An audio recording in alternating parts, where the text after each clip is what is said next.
কোনোদিন আমার গায়ে হাত দেয়নি, আর সেই ছেলে সেদিন আমার বুকে হাত দিছে। প্রধানমন্ত্রী শেখ হাসিনা ও তার মন্ত্রিসভার পদত্যাগের এক দফা দাবি ঘোষণা করেছে বৈষম্য বিরোধী ছাত্র আন্দোলন। পড়ার টেবিলে বসা ওই শিক্ষার্থীকে দুনিয়া থেকে বিদায় করে দিয়েছে, এটার নাম কি বাংলাদেশ?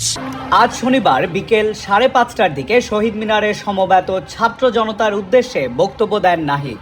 রাস্তায় নেমেছি সংবাদ কাভারের জন্য, আমার ভাই দুনিয়া থেকে বিদায় নিয়েছে, এর নাম বাংলাদেশ। আমাদের দাবি থাকলে আমরা রাস্তায় নামবো, সেটির সেফটি সিকিউরিটি যারাই ক্ষমতায় থাকবেন তাদেরকে দিতে হবে।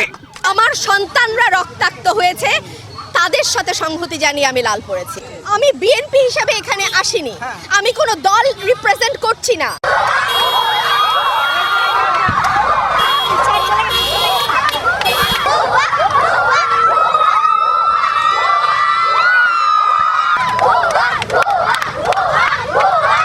যারা আমরা আছি, আমরা কারো রাজাকারের সন্তান, আমরা কি পিতৃ পরিচয়হীন অবৈধ সন্তান?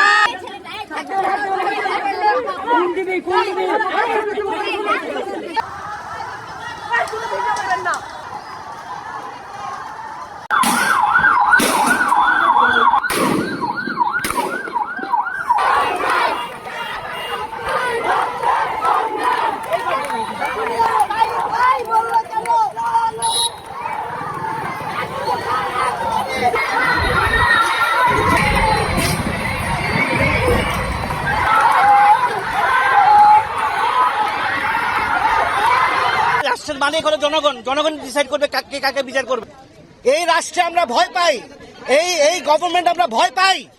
একটা জীবনও যদি না যায় এবং যাদেরকে ধরপাকড় করা হয়েছে তাদের যেন অবিলম্বে মুক্তি করা হয়।